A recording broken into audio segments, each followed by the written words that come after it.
मनुष्य की बेचैन रहने की वजह उसका अज्ञान है। जीवन के पलों को पीछे मुड़कर याद करते समय खिलखिलाना, मुस्कुराना सबसे बड़ा बैंक बैलेंस है। हमारा जीवन चक्र हमें कहीं भी ले जाए, पर बेवजह निराश न होने का स्वभाव हमें बेकार की वैचारिक उथल-पुथल से बचाए रखता है।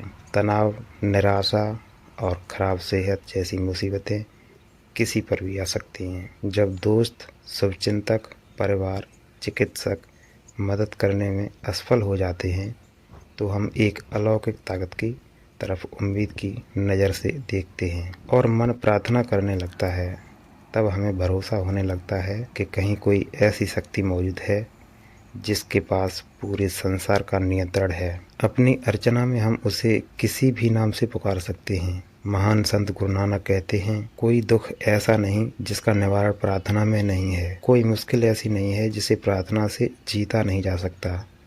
हर प्रार्थना का जवाब मिलता है, क्योंकि भगवान का घर हमारे मन के अंदर ही तो है। कबीर कहते थे, कोई परम शक्ति है जो सब तय करती है, लेकिन मेरी पहली प्रार्थना तो मेरे ताने और बाने में शुरू होती है। ताना और बाना संतुलित होता है तो जीवन में हर समस्या सही होती है। मन से बैरागी होने के कारण कबीर दुनिया में कोई विलासित नहीं थी, इसलिए सुख और आराम की तमन्ना कभी भी कबीर की प्रार्थना का हिस्सा नहीं बन सकी। उनकी सच्ची विनती तो इसी भाव के लिए थी कि हरेक के जीवन के पाखंड और हिंसा दूर हो सके। मानव इस जीवन को एक खूबसूरत परिभाषा में ढालते हुए पवित्र जीवन जिए। मनुष्य का जीवन सुख और दुख से सदा ग्रस्त रहता है। संसार अनंत है। मनुष्य के बेचैन रहने का कारण खुद वही है। वह भीतर की सुखद यात्रा नहीं करता और बाहर की उलझन में लगा रहता है। इसका कारण यह है कि अधिक पाने की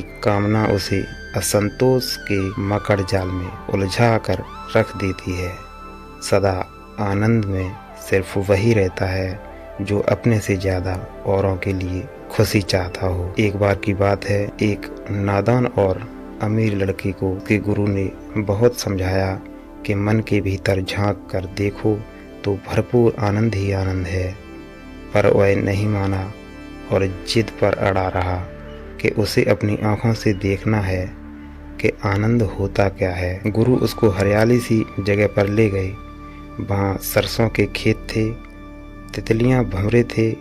गुरु ने कहा, तुम कुछ देर यहीं पर ठहरो, मैं बस अभी वापस आया। गुरु की अनुपस्थिति में कोयल ने गीत सुनाया, शीतल पवन भी बहने लगी। कुछ पल को थोड़ी बारिश हो गई और आसमान में इंद्रधनुष भी छा गया। बारिश के बाद मौसम और भी सुहाना हो गया। गुरु लौटे, मगर वह चकित थे कि अमीर लड़का अब भी जिद पर अड़ा था कि आनंद कहाँ है। जीवन जब अपनी पूर्णता को प्राप्त कर लेता है, तब वह निर्मल और सहज होकर सभी के लिए प्रार्थना करने लगता है। परमपिता ने हमें कुदरत के खजाने से बहुत कुछ उपहार में दिया है, जैसे हवा, पानी, खुशबू, फूल, रंग, तितली, भंवरे, इंद्रधनुष। ये सभी हमारी इबादत का जरिया बन सकते हैं। हम इसके प्रति भरपूर स्नेह सहेज कर परमपिता की असली विनती और अर्चना कर सकते हैं।